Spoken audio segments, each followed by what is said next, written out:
আজকে যদি মুসলিমরা একত্রিত হতো, আজকে যদি মুসলিমরা ঐক্যবদ্ধ হতো, তাহলে পৃথিবীর বুকে কোনো মায়ের লাল নেই যে মুসলিমদেরকে আঙুল বাড়িয়ে কথা বলবে। পৃথিবীর বুকে কোনো মায়ের লাল নেই যে মুসলিমদের দিকে চোখ তুলে চোখ রাঙিয়ে কথা বলবে।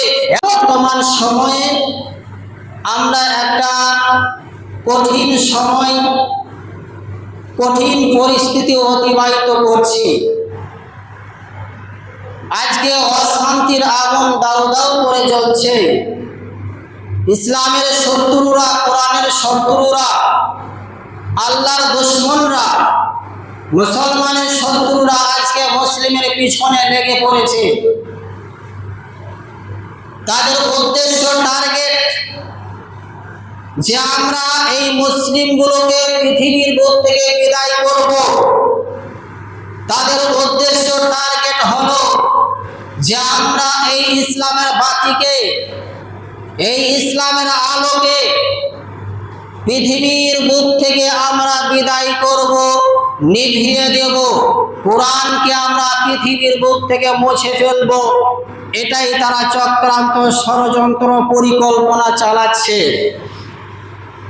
কিন্তু দুশমনরা, আমি তোমাদেরকে বলছি, তোমরা জেনে রেখে দাও, তোমরা যতই চেষ্টা চালাও না কেন ইসলামের বাতিকে নিভিয়ে দেওয়ার জন্য, এই কোরআনকে পৃথিবীর বুক থেকে মুছিয়ে দেওয়ার জন্য চেষ্টা যতই চালাও তোমরা পারবে না। কেন?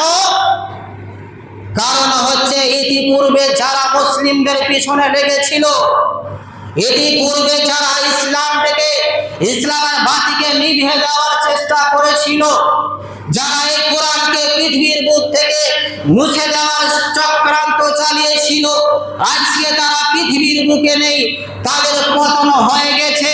তোমার চেয়ে কত বড় বড় নেতা, কত দাবর দাবর নেতা, উতবা, সাইবা, ফেরাউন, কারুন, হামান, এরা নেই। এরা ইসলামের পিছনে লেগেছিল, কোরআনের পিছনে লেগেছিল, এরা মুসলিমের পিছনে লেগেছিল। আজকে তাদের পতন হয়ে গেছে। তোমাদের একদিন পতন হবে, শুধু সময়ের অপেক্ষা। সময় হয়ে গেলে তোমরা পতন হয়ে যাবে। তবে নিকটে চলে এসেছে সময়, তোমাদের পতনের সময় খুবই নিকটে। তোমরা খুবই তাড়াতাড়ি পতন হবে। অতএব মুসলিমকে একজোট থাকতে হবে। মুসলিমকে আর ঘুমিয়ে থাকা যাবে না। ঘুমানোর সময় আর নেই। এবার জাগ্রত